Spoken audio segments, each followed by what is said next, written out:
नौकरी, मजबूरी या शौक, सीधी सादी सी रोली की शादी सिड से तय होती है। शादी के बाद तुम नौकरी करना चाहोगी? नहीं नहीं, बिल्कुल नहीं। वैसे मैं ये नहीं कहती कि नौकरी करना ठीक नहीं है, लेकिन पर्सनली मैं ये सोचती हूँ कि मैं गृहिणी बनूंगी। हाँ हाँ, क्यों नहीं। गृहिणी बनना भी आसान नहीं है। एक सफल परिवार चलाना किसी देश को चलाने जितना ही कठिन है। रोली को सिड का साथ और बात दोनों अच्छी लगती है और फिर वो दिन भी आ जाता है जब दोनों की शादी हो जाती है। शादी के बाद ये क्या, सारा दिन किचन, कपड़े और चार दीवारों के आगे पीछे घूमती रहती है। जा बाहर निकल कर देख, कितनी स्मार्ट लगती हैं वो औरतें जो नौकरी करती है। हाँ, अच्छी तो लगती है सासू माँ, लेकिन मैं नौकरी नहीं कर सकती। मेरा मन घर के कामों में ही लगता है।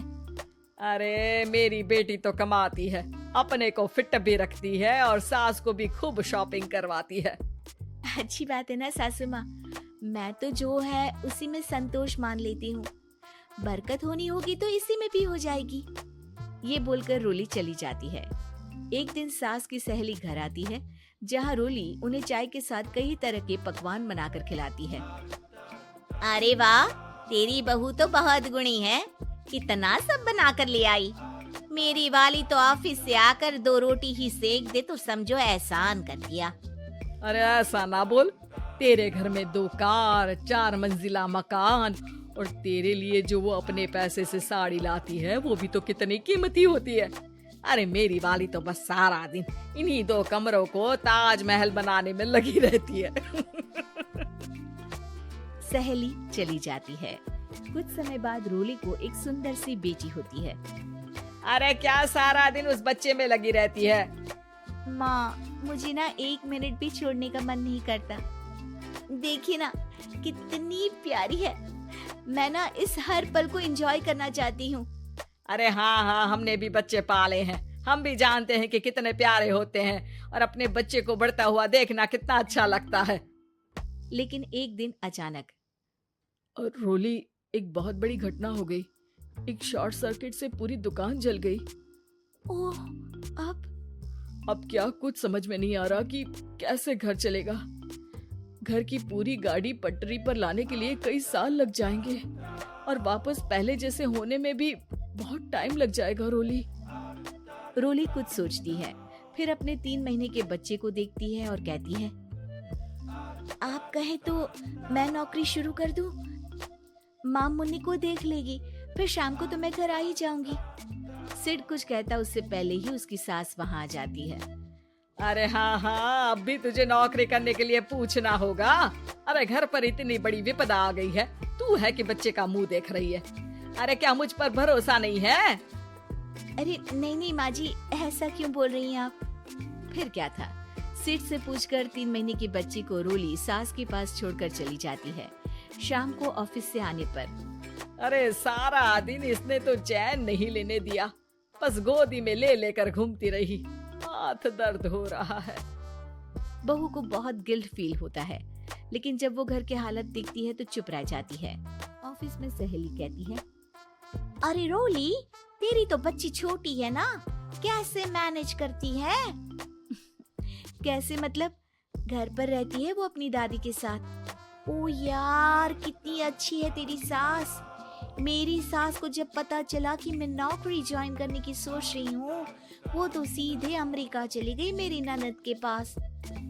अच्छा, फिर तू कैसे मैनेज करती है? अरे मैंने तो फुल टाइम मेड रख ली है। ओहो, वो तो बड़ी महंगी होगी ना? हाँ यार, लेकिन कमाई भी तो हो रही है ना। यार, मैं तो कभी अपना बच्चा इनके मम्मी पापा के पास ना छोड़ू। प्यार दुलार में खराब कर देते हैं ये दादा दादी बच्चे को। नहीं नहीं, मुझे अपनी सास पर पूरा विश्वास है। जो मेरे पति को इतनी अच्छी शिक्षा के साथ बड़ा कर सकती हैं, वो मेरी बच्ची को कभी नहीं बिगाड़ेगी।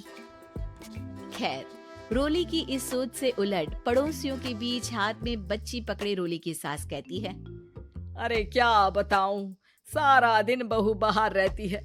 पहले अपने बच्चे पालो, फिर बच्चों के बच्चे। अरे अपना जीवन तो कुछ रहा ही नहीं। अरे नहाने भी जाती हूँ ना तो इसे साथ रखती हूँ, कल को कहीं गिर गई या चोट लग गई तो बहू तो हमारी खाल उखाड़ लेगी ना। अरे ऐसा भी क्या डरना बहू से, नौकरी थोड़ी की है उसकी। अब क्या बताऊं, पढ़ी लिखी लड़कियां हैं आजकल की। चलो चलती हूँ, सब्जी बनाने का वक्त हो गया है। बच्चे आएंगे तो खाना तो बना मिले। सास ये बोलकर वहां से चली जाती है कि तभी रोली ऑफिस से घर पहुंचती है। बाहर पड़ोसियों को देखकर, नमस्ते आंटी जी, कैसी हैं आप? अरे बहुत अच्छी हूँ, लेकिन तेरी किस्मत तो सबसे अच्छी है। क्या सास पाई है, मोती दान किए होंगे तूने। तेरा बच्चा भी देखती है, खाना भी बनाती है। बेचारी बहुत काम करती है तेरी सास। हाँ आंटी, सही बोल रही हैं आप। अब ऑफिस भी दूर है तो आने जाने में वक्त चला जाता है। खैर चलती हूँ। हाँ हाँ बेटा जाओ, गर्मा गर्म खाना खाओ। रोली घर आती है, जहाँ सास एक बार फिर छोटी सी मुन्नी की शरारतें गिनाने में लग जाती है। अरे आज तो इसकी वजह से मुझे 2 बार कपड़े बदलने पड़े। बार बार पानी गिरा दे रही थी। दोपहर में थोड़ा सोचा कि आराम कर लूं तो दूध के लिए रोने लगी। हाय, मैं तो परेशान ही हो गई।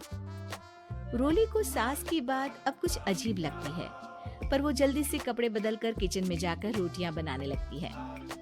सारा महीना काम करने के बाद रोली को सैलरी मिलती है। वो पैसे लेकर सीधे सास के पास जाती है। माँ जी, ये मेरी सैलरी। आपने हर कदम में इस घर का साथ दिया। मैं नौकरी करने के पक्ष में नहीं थी, मैं तो अपने बच्चे को बढ़ता देखना चाहती थी। मैं थोड़े में भी खुशी थी। कभी मैंने आपको किचन में पैर नहीं रखने दिया था। घर की मुसीबत नहीं आती तो मैं कभी इन जिम्मेदारियों को आप पर पड़ने नहीं देती। अब सास समझ चुकी थी कि उसकी गलती कहाँ है। हाथ में पैसे देकर कहती है, मैं पढ़ी लिखी नहीं थी तो पति ने भी कभी पैसे हाथ में नहीं रखे। बेटे ने भी गल्ला संभाला, लेकिन तूने मुझे समझा। ये मेरा सम्मान है कि एक बहू होकर तूने पूरी सैलरी मेरे हाथ में रखी बेटा।